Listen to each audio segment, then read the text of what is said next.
que estos criterios van a ir siempre un poco de la mano con el contexto. Primero, nos pide que corroboremos que hay una necesidad que es real, es decir, que no es una necesidad creada. ¿A qué nos referimos con esto? Muchas veces las necesidades se nos mencionan, nosotros tal vez la tengamos en la mente, pero no por eso quiere decir que sea una necesidad real. Una necesidad individual a su vez no será una necesidad colectiva. Y en esto se basa mucho el discurso.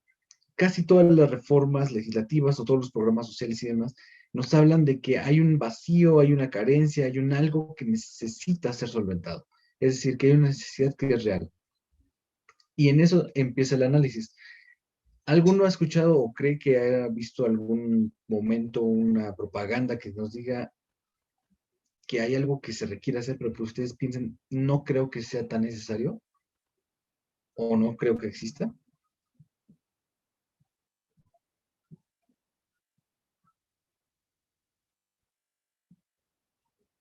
Yo sí, profe. ¿Qué pasó, Nils? ¿Cuándo la viste? Luego ahorita que se está promocionando, dicen que van a poner a construir más escuelas y que las van a equipar y mucha gente dice que para qué si ya están, ¿por qué no equipar las que ya se tienen?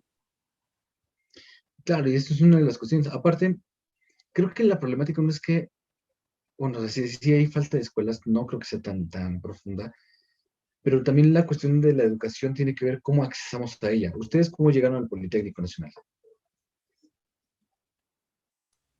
Haciendo un examen. Sin un examen. Tengo entendido, ustedes, si alguno viene de CECIT, ya tampoco tienen pase automático, ¿verdad? No, Sí, nadie tampoco. No.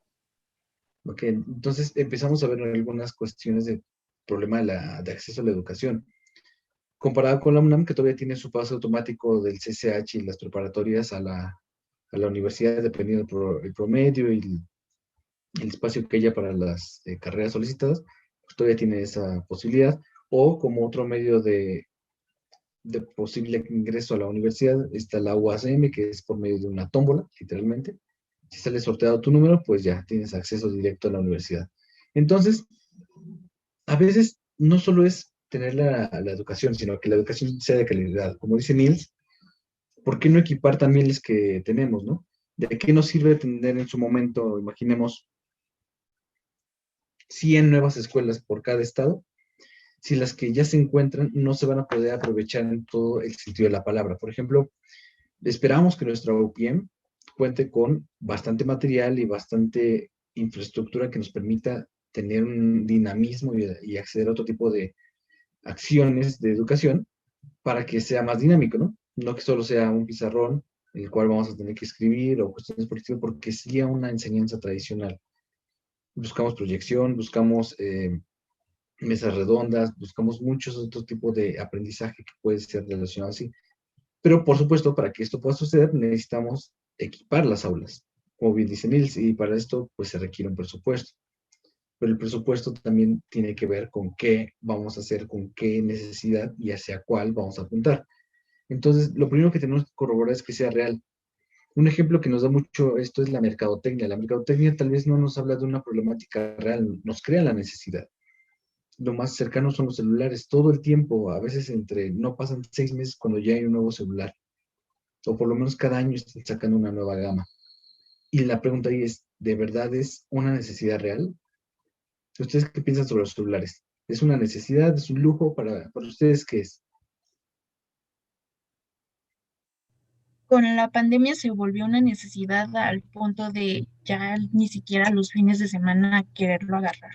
Bueno, yo creo, porque antes de la pandemia yo creo que sí era como que con gusto revisar las redes sociales y ahorita es como de notificaciones de Classroom, Teams, los que trabajan, WhatsApp de la escuela, del trabajo y es como que, no, ya, déjenme. Ok. Y así tiene un muy buen punto. Nos habla de la dependencia forzosa a la conectividad, que de hecho creo que empieza con el WhatsApp. Antes enviabas un mensaje SMS y listo. Si te lo contestan es que tal vez lo vio, tal vez no lo vio, pero empezó, no sé, ¿ustedes desde cuándo utilizan WhatsApp? ¿Desde qué edad más o menos?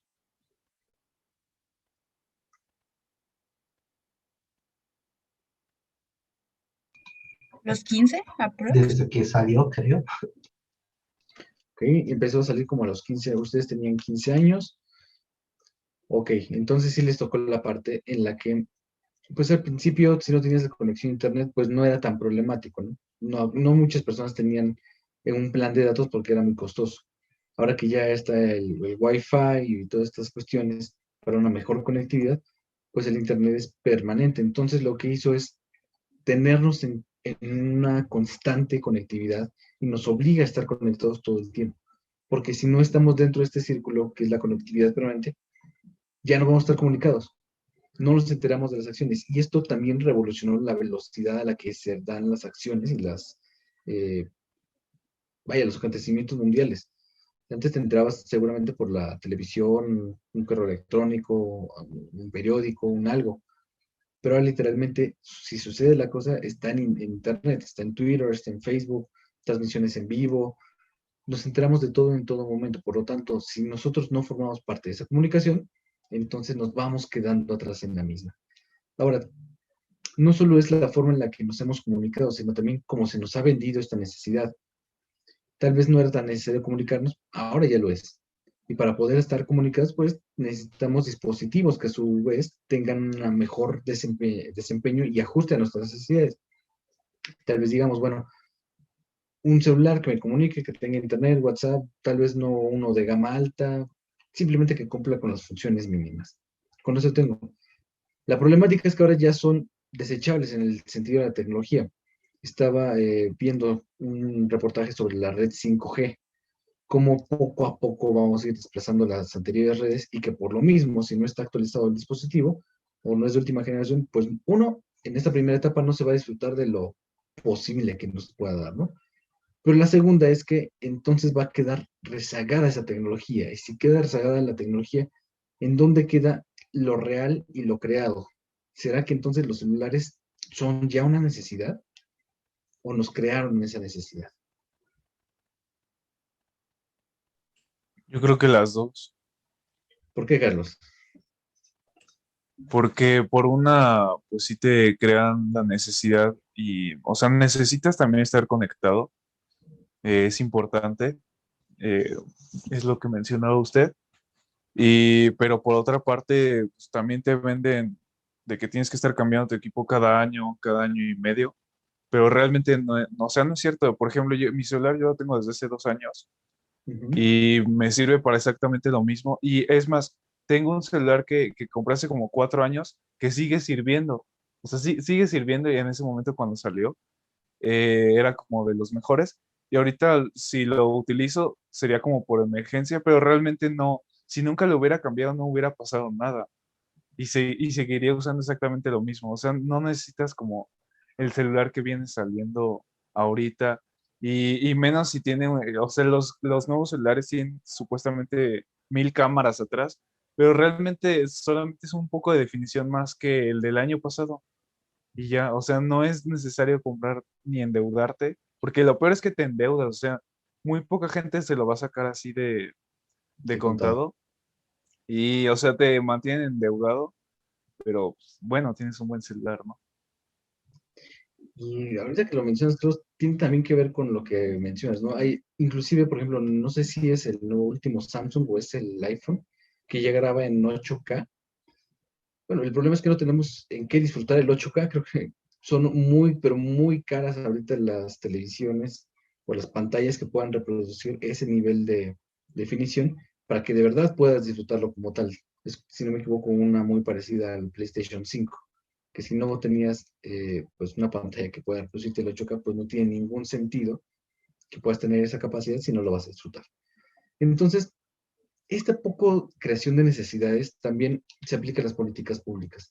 Cuando nos dicen que necesitamos algo, pues a veces también se lucra un poco con nuestra ignorancia, porque no, como sucede todo tan rápido y en todas las materias, a menos de que te desempeñes directamente en Presidencia de la República o en Cámara de Diputados, el Senado de la República o la Suprema Corte, en esos que concentran todas las materias en el mismo tiempo, pues seguramente nos especializaremos en alguna que por supuesto no será la generalidad, ¿no? Incluso dentro de la Cámara de Diputados, pues los asesores están definidos en comisiones para ver esos temas nada más, porque si no sería una carga de trabajo monstruosa y no terminas de ver todo. Por lo tanto, a veces el sector público nos puede terminar diciendo que necesitamos algo cuando tal vez no sea así. Entonces, lo primero que tenemos que corroborar es que esta necesidad sea real. La segunda parte, que esta necesidad representa un problema social. Es decir, que de verdad esté afectando a un cúmulo de la sociedad que por lo tanto sí representa una problemática y debe ser solventada.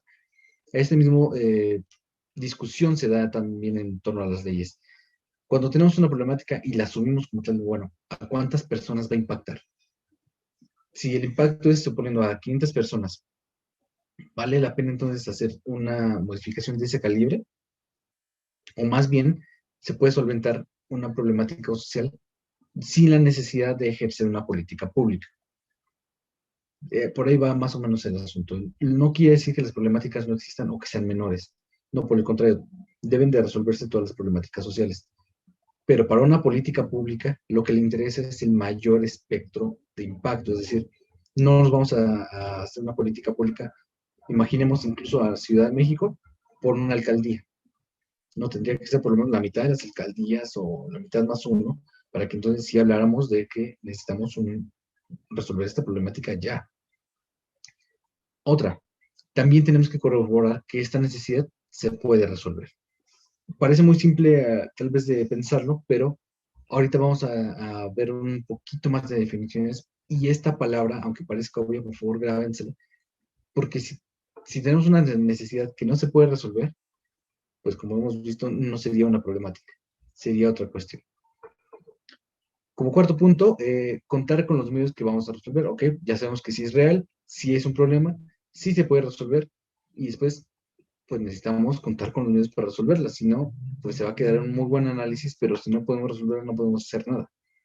Y la última parte, y esto es algo fundamental para el sector público, la parte quinta, que después de que vimos que sí es real, representa un problema, se puede resolver y tenemos los medios, que hay una facultad u obligación, sobre todo obligación, de actuar. ¿Por qué? Imaginemos, ustedes son fiscales de la República y dentro de la ley orgánica no está en la facultad para traer un caso. Es decir, imaginemos que lo que sucedió hoy, ¿no? El gobernador de Tamaulipas no acudió a la sesión de la Cámara de Diputados para determinar su desafuero y ustedes como fiscalía no pueden ejercer en ese momento la atracción para que puedan aprender al gobernador. Bueno, si no podemos aprenderlo, pues entonces toda esta problemática se va a quedar en el limbo, no podemos hacer nada, literalmente, porque para que el sector público funcione debe estar facultado u obligado. Sobre todo digo obligado, porque si pues, puede una persona tener una facultad, pero la facultad también está la capacidad de discernir si hace algo o no lo hace. En la obligación, pues sí tiene la, como dice la palabra, obligación de resolver. Entonces, estos son los 5 criterios para identificar una necesidad. ¿Qué más tenemos? El análisis de la política pública. Ya vimos cuáles son los criterios para ver una necesidad. Si existe la necesidad, ok. Ahora, con esto, ¿cómo se va a resolver? A través de una política pública. ¿Y qué vamos a hacer? Bueno, primero, un análisis, del cual depende de la perspectiva de donde se vive y se conoce. No es lo mismo hablar de pobreza aquí en Ciudad de México, Iztapalapa, que hablar en Veracruz, que hablar en Chihuahua, que hablar en Chiapas, que hablar en Quintana Roo. No es lo mismo, porque todo el contexto cambia. Por lo tanto, lo primero que tenemos que hacer para generar esta respuesta de política pública es conocer la perspectiva de donde se vive y se conoce. Después, requerir de conocimiento sobre el tema para poder identificar los componentes de la problemática y la afectación.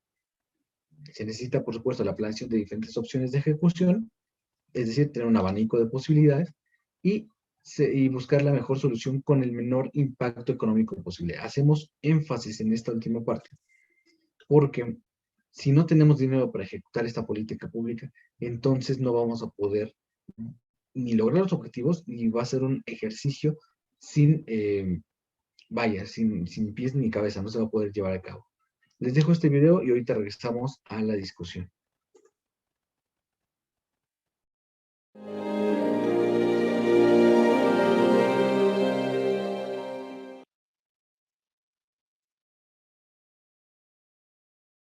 Otro de los temas clásicos en el debate sobre definición de problemas es hasta qué punto los problemas existen de manera objetiva y, por lo tanto, un operador público, un gestor, cualquiera, lo único que tiene que hacer es asumir que ese es el problema, o, de alguna manera, si pensamos que hay tantas definiciones de problema posibles como actores existen, ¿no? Y cómo intereses distintos pueden haber, ¿no? Es decir, que en el fondo estamos ante una situación que no nos gusta, los distintos actores escogen de esa situación que no les gusta una parte de esa situación y la definen como problema, y lo hacen a partir, evidentemente, como decíamos, de sus recursos y de sus posibilidades, pero también de sus intereses. Hay un caso que es bastante típico en esta situación que a veces se comenta, ¿no? Que es ese director de hotel, ¿no? Que sus clientes se quejan de que los ascensores del hotel van excesivamente lentos, ¿no? Entonces él se muestra muy preocupado ante este tema porque el hotel funciona razonablemente bien, pero tiene este problema constantemente presente, ¿no? Esa situación no le gusta, ¿no?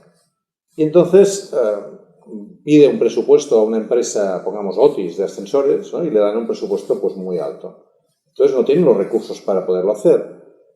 Va cavilando sobre este tema y se encuentra con un amigo por la calle y le dice, te veo preocupado. Dice, sí, le explica y tal, y le comenta. Dice, hombre, ese amigo que era un psicólogo, pongamos, dice, yo creo que, dice, no defines bien el problema. Dice, porque tú has asumido como problema el que el ascensor es lento. Lo que tienes un problema es que la gente se queja. Se queja de que percibe que su tiempo de espera entre que decide bajar de su planta en el hotel hasta llegar abajo o al revés es mucho tiempo, ¿no? Es excesivo ese tiempo. A lo mejor puedes operar con el problema tiempo y no con el problema ascensor. Entonces, si la percepción del tiempo de espera se reduce, a lo mejor las quejas se reducen y no tienes por qué cambiar el ascensor. Entonces el portero del hotel dice, no me líes, ¿no? Me estás complicando un poco. Dice, no, fíjate. Dice, ¿y si pusieras espejos al lado de las puertas del ascensor?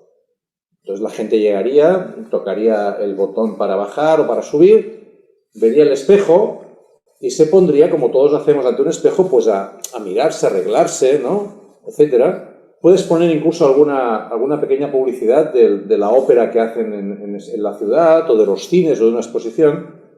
Y mientras se mira en el espejo, ve el anuncio del cine, llega el ascensor. El ascensor no lo has cambiado, sigue siendo el mismo. Pero tú has cambiado la percepción de que estás esperando mucho tiempo porque has entretenido a esa persona en ese proceso. Bueno, pero el ascensor sigue siendo lento, sí. Siempre tienes tiempo de cambiar el ascensor. Pero evidentemente la inversión que estás haciendo para cambiar el espejo o para poner el espejo es muy distinta, ¿no? Por lo tanto, en el fondo, tú tienes que escoger aquella parte de la situación no deseada sobre la cual puedes o quieres operar. Pero al final tienes que pensar, concluye el amigo, de que al final un cliente de hotel lo que quisiera es que su ascensor llegara cuando él llega y saliera cuando él quiera de la habitación. Por lo tanto, el tiempo es muy difícil de acabar batiéndolo, ¿no? Llegando a la conclusión de que es satisfactorio.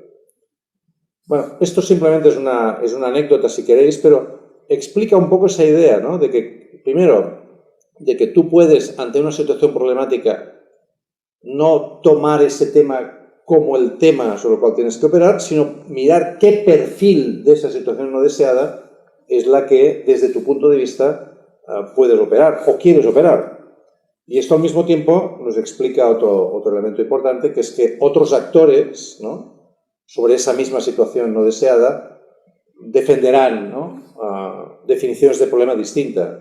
Por lo tanto, podríamos llegar a concluir que tantos actores, tantas definiciones de problema, ¿no? Y que el proceso que nos conducirá a la decisión tendrá que ir acomodando y ajustando esas definiciones de problema, encontrando aquella definición de problema que logre construir una coalición que permita, ¿no?, que esa definición de problema avance y conecte con una posible y potencial solución, entendiendo, repetimos, que la solución no es nada más ni nada menos que una mejora en relación al punto de partida.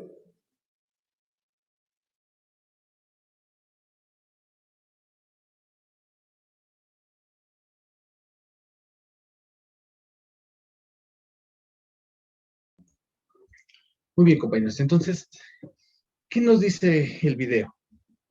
¿Qué rescatan del video?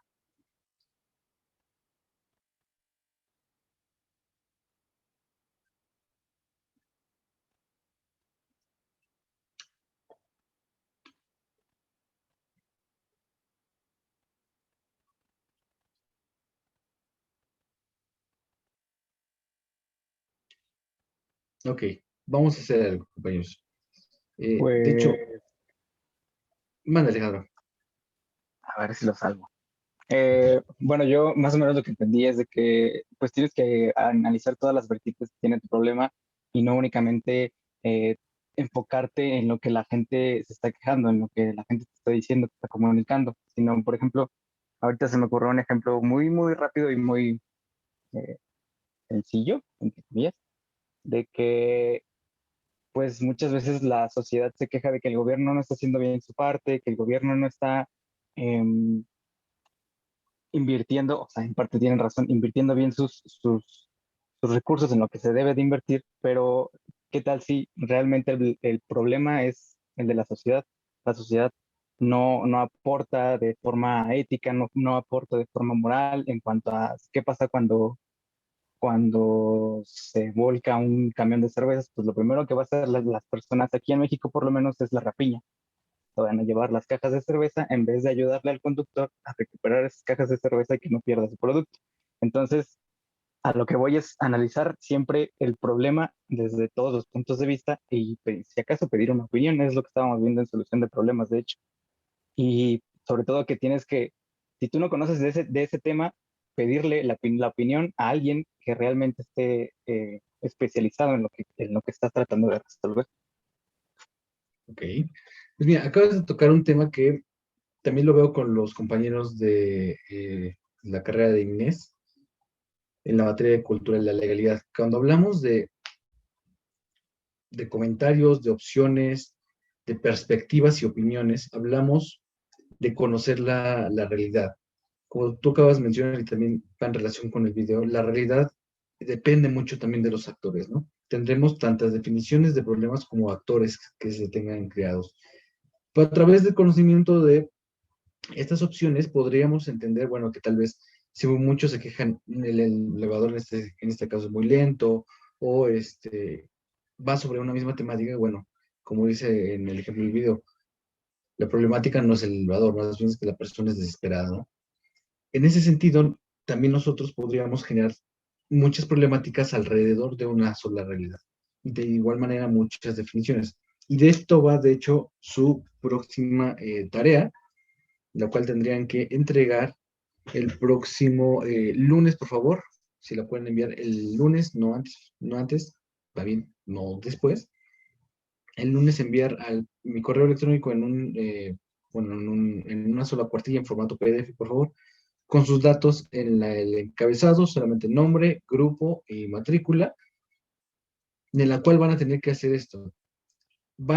Cerca de su localidad, quisiera que le preguntaran a alguien, ya sea madre, padre, amigos, alguna problemática pública, que se quejen, no sé, luz, inseguridad o lo que sea, que les digan por qué hay esta problemática y que alrededor de esta problemática ustedes definan 3 perspectivas de problemática y 3 perspectivas de solución. Es decir, poniendo de ejemplo que alguien les diga es que aquí falta mucho el agua.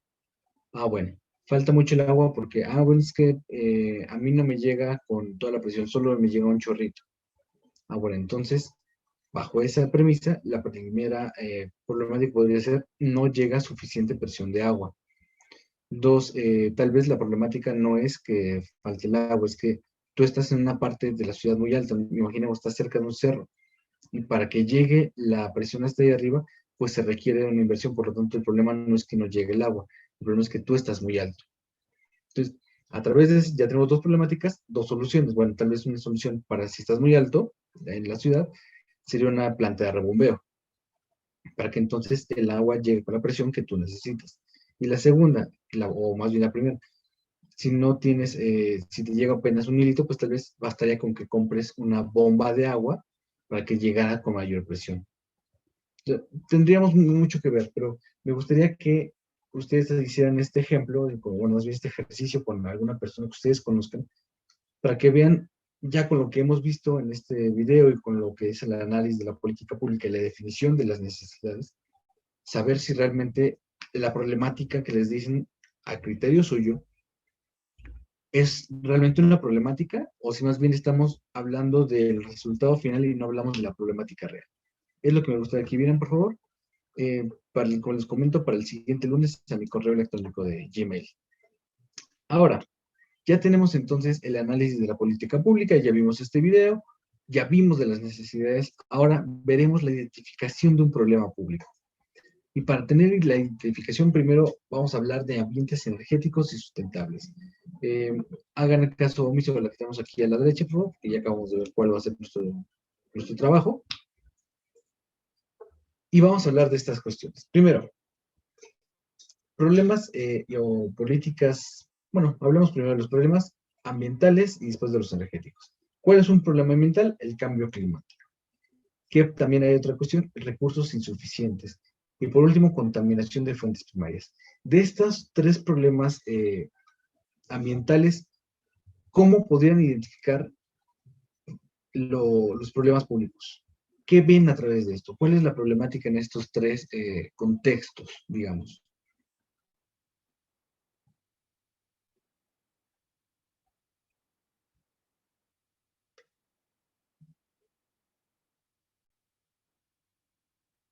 Saraí, ¿tú qué piensas? Cambio climático.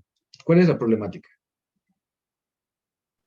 La constante emisión de gases de efecto invernadero, Ok, ¿por qué es una problemática?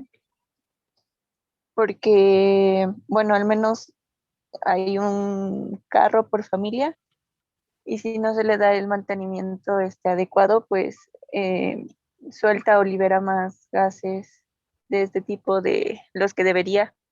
Y si hay uno por familia en todo México, pues todo México estaría contaminando y eso, pues, es una de las causas del cambio climático. Ok. Rodolfo, ¿cómo ves lo que dice Saraí?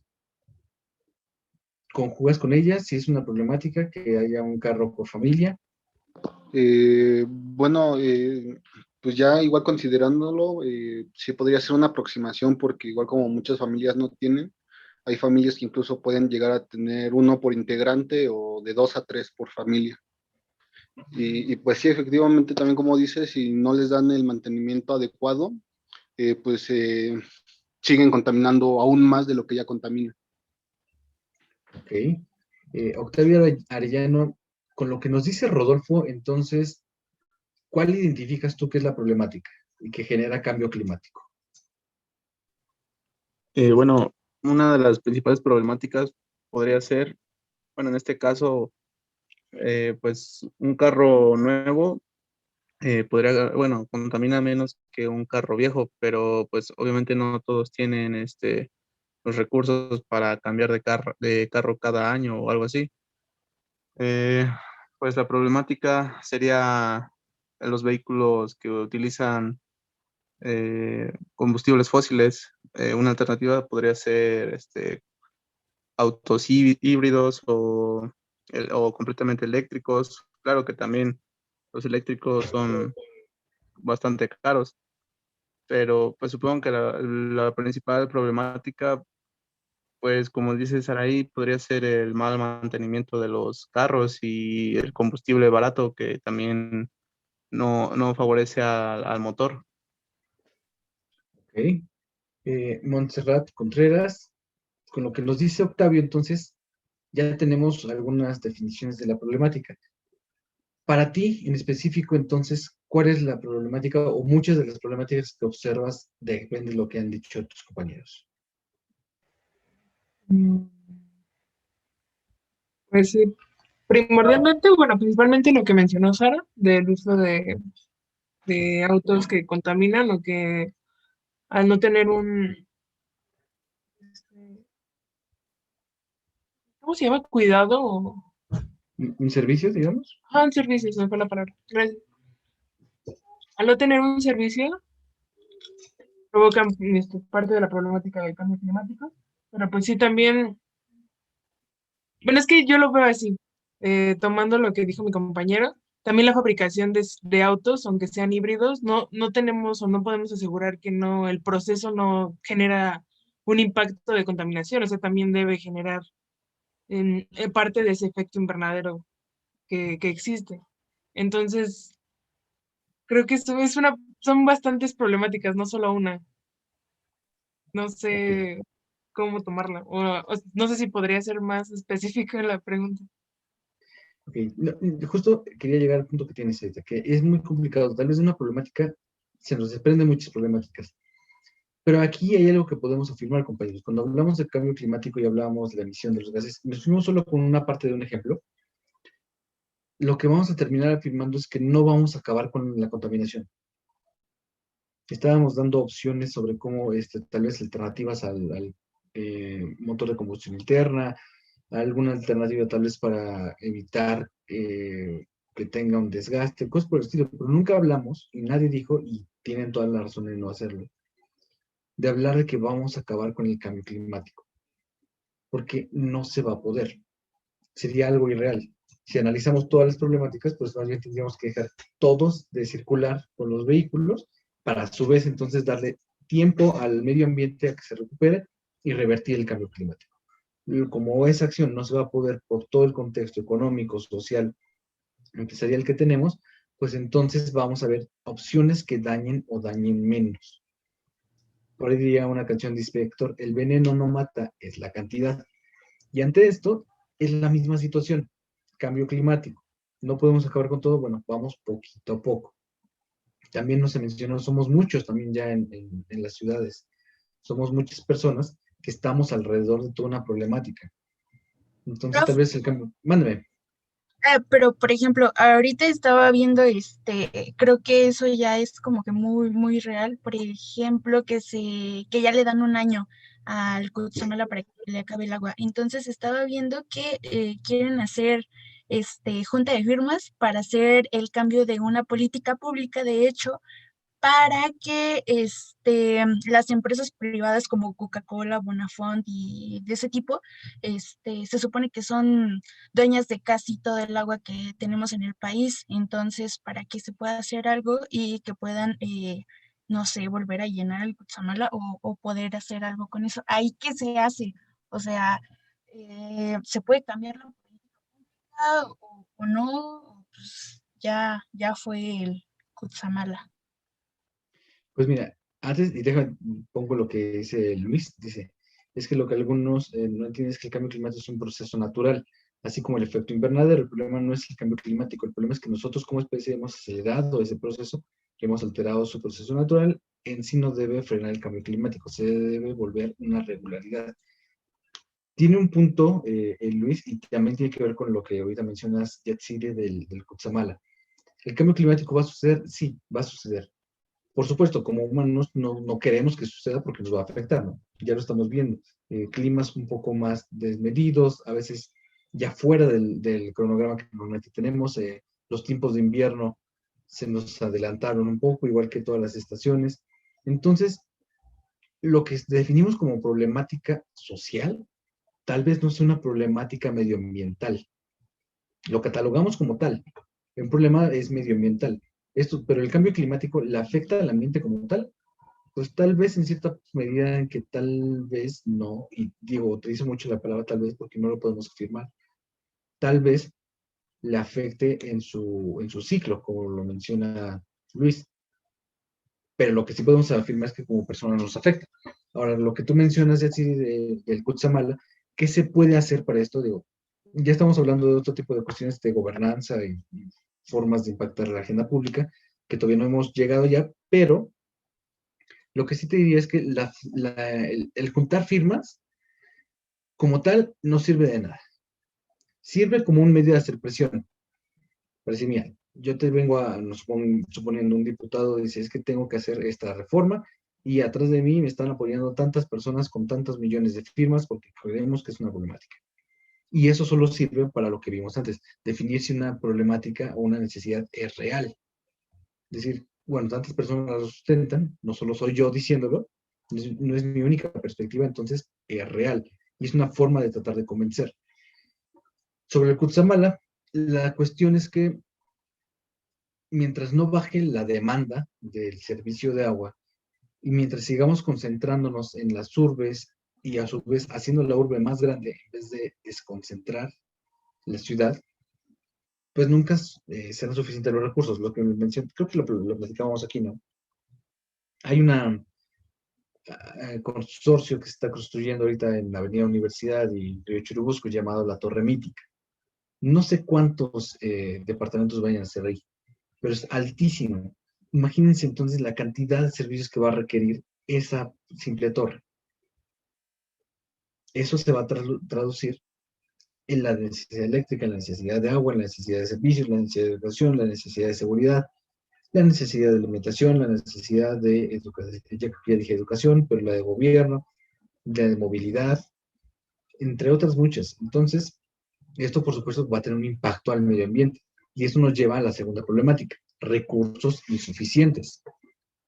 ¿Qué hacemos con los recursos insuficientes? Ya nos dijo Yatsiri, ya acabamos con el Kutsamala. Ahora, ¿de dónde vamos a traer el agua? Vamos a realizar otros trasvases. ¿Qué vamos a hacer para que nos alcance el agua? Que nos alcance la tierra, que nos alcance después el oxígeno. Y esto nos lleva también al último punto, la contaminación de las fuentes primarias. Es decir, una acción lleva a otra y eso conlleva una problemática general. Y eso es a lo que se van a enfrentar ustedes como egresadas de esta ingeniería.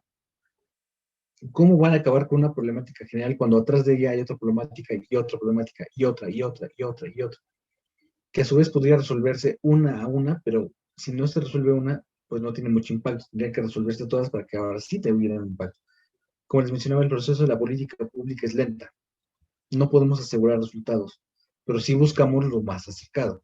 Como mencionaba el video, no vamos a resolver la problemática. No vamos a resolver la problemática de cambio climático, ni de recursos insuficientes, ni de la contaminación de fuentes primarias. Porque si no, tendríamos que acabar. Primero con la industria, en las fuentes primarias. Recursos insuficientes tendríamos que ser menos.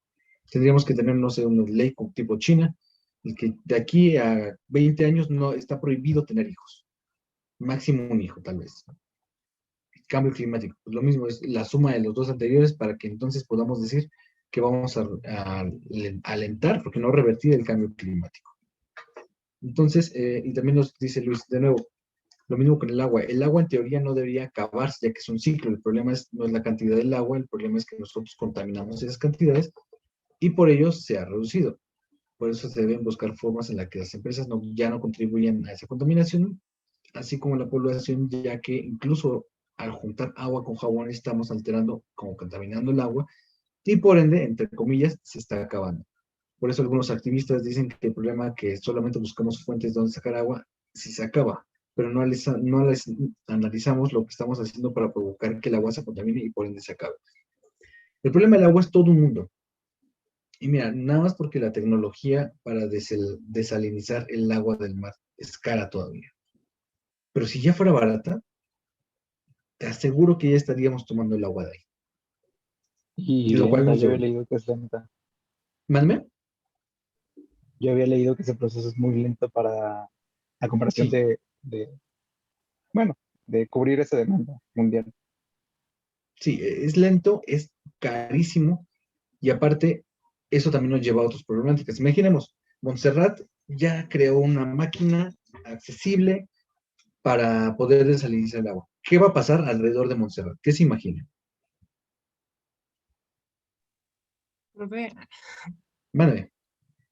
bueno, es que en México se supone que solamente está en construcción, ya va a terminar el proyecto de una desaladora de agua. Ujú. Entonces, yo creo que en realidad el problema principal no es, bueno, sí es el costo, pero también es la parte de desinformación. Bueno, en lo personal he estado cerca del proyecto y los primeros problemas que se presentaron fueron, fueron en el estado en general donde se estaba haciendo la desaladora, que incluso los mismos representantes demandaron a la empresa, que es Aqualia y dirigida por Conagua, sin Sí. saber, sin saber siquiera, pues sí, las condiciones y que los mandó directamente Conagua, que es un proyecto que sí es privado, pero bueno, medianamente privado, porque se supone que es para que, bueno, es que no sé cómo decirlo, pero básicamente es una puerta para que se empiecen a crear más desaladoras. Si este proyecto pues funciona dentro de este año, se supone que, o se prevé que se abran más desaladoras en Baja California. Es una Entonces, PP, ¿no? Una asociación ah, público-privada. sí, exactamente. Que ahorita se está haciendo totalmente cargo a Qualia. Y, y pues sí, yo creo que el problema principal fue eso, y la población que les metieron la idea al mismo gobierno de esa parte, bueno, de esa entidad, que, que estaban robándose el agua o que estaban contaminando el mar, cuando pues el proceso que tiene no es tan fácil y no se tira agua pues a lo tonto, o sea, se tiene personas especializadas en el área de biología que se encargan de eso, de cómo va a llegar el agua al mar, porque lo que se hace es, ahora se podría decir que aumentar la sal en agua para también, para poder limpiar a otro tipo de agua, porque si se tira el agua con más sal. Entonces, son cálculos muy específicos, pero el punto es que existieron algunos levantamientos armados, incluso, por parte de la población. Sí, por Entonces ahí supuesto. como que yo creo que enfocaría no solo un problema económico, sino también social. Exacto. Y alrededor, por eso les ponía el ejemplo de qué pasaría contigo si tú fueras la propietaria, porque te enfrentarías a todos estos contextos alrededor de ti. Uno, sí, la sociedad. Dos, imaginemos que tú eres una empresaria que funcionó y el gobierno te quiere comprar la idea y tú no la quieres vender. Bueno, La levantamientos matan. armados, amenazas. Ahorita estamos hablando también de la ignorancia de la población, ¿no? También puede ser muy manipulable la población. Nos está robando el agua a Montserrat, está tomando el agua del mar y le está contaminando y después nos la regresa. Seguro es un plan del gobierno. O sea, con la facilidad con que pueden manipular la población depende mucho y el grado de la ignorancia. Porque sabemos que todo este tipo de inversiones, como mencionábamos, cuestan, ¿no? Este proyecto de desalinizadora, pues no es nada barato. También en Puebla hay una planta que trata agua gris y por medio de, no me acuerdo cómo se llama el nombre técnico, pero es a través de burbujas, terminan en la membrana de la burbuja cuando toca alguna pared, queda ahí plasmada el componente contaminante y lo que cae es agua limpia, agua pura. Y literalmente se puede tomar del vaso. Ahí también estuve cerca de ese proyecto que se logró con igual parte de Conagua y fue en Puebla. El problema de este es que como funcionaba y la problemática era que era muy alto costo. Entonces el gobierno no quería invertir en agua porque tenía otro tipo de prioridades, como retomamos la agenda pública, que tenía que tener un programa de bacheo, un programa de alcantarillado, previo a tener la máquina esta para el agua potable. Que uno diría, bueno, es que es lógico que la tengas, te disminuye el costo del agua. Pues sí, pero para que se vea reflejado el costo tendría que haber pasado 2 o 3 años para que ya fuera sustentable. La cuestión es que en un año iban a hacer elecciones y por supuesto él no le iba a dejar la inversión hecha al partido que viniera, porque no gozaba de muy buena popularidad. Entonces, pues no le iba a dejar este proyecto para que el siguiente gobierno pudiera jactarse de que lo había logrado, ¿no? Entonces, encontramos muchísimas problemáticas alrededor. Y de esto también va a depender, a veces dirán, bueno, es que no son problemas reales, no son problemas políticos, pero a la vez es una forma de interpretación. Lo mismo en la parte energética. ¿Cuáles son las problemáticas? Pues necesitamos actualmente una creación permanente de energía, que el servicio es obligatorio para el gobierno y que a través de la creación de energía se contaminan las fuentes primarias para la creación. ¿Qué problema tenemos en la parte de sustentabilidad? Pues nos hace falta tecnología, nos hacen falta recursos y la transición es lenta. Estas problemáticas las vamos a ver constantemente entre nosotros.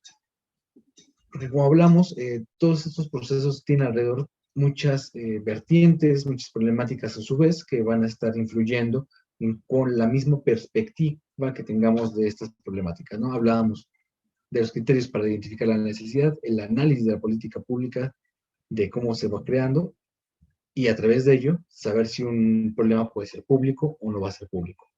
Todo esto para saber si una problemática puede ser real, es decir, la parte más importante de su proyecto, definir el problema. También lo van a tener que hacer cuando hagan su tesis. Definir el problema de investigación. Y lo primero que les dirá su asesor o asesora, ¿en verdad es un problema? No es algo que tú nada más consideres como que es un problema, afecta a la sociedad, y aquí les convoco, les invito a que vuelvan a retomar esta parte de la lámina y vean si es una problemática real o si simplemente es algo que pues tal vez creímos que era un problema y al final de cuentas no es. ¿Tenemos alguna duda de lo que vimos, compañeros? No, profesor. Creo que no. Perfecto, compañeros. Como les mencionaba, si tenemos hasta el 11 de mayo, todavía tenemos unas 2 clases más para poder checar los temas. La siguiente clase vamos a abordar ya el punto número 3. Hablaremos un poquito de la viabilidad y el diseño de las políticas públicas. Una vez más aquí nuestro profesor preferido de la Universidad de Barcelona. Pero me gustaría dejar la última clase, es decir, la última clase previa a nuestro examen, que sería el viernes 7, para resolverles sus dudas, ver también cómo van con su proyecto colectivo, para que entonces el 11 se tengamos nuestro examen y, pues bueno, ya teniendo el proyecto y viendo cómo está la situación, pues tengamos ya los siguientes días. Yo esperaría que si hacemos el examen el 11, tenerles calificaciones ya para el 14, viernes 14, ya tengamos las calificaciones del segundo parcial. Si no tenemos ninguna otra duda o comentario, compañeros, pues tengan una muy bonita tarde, un buen inicio de fin de semana, y será un gusto saludarles la próxima. Cuídense mucho. Ya está, profe, gracias. Gracias, profe. Hasta Por Hasta nada, luego, cuídense. profe. Gracias igualmente.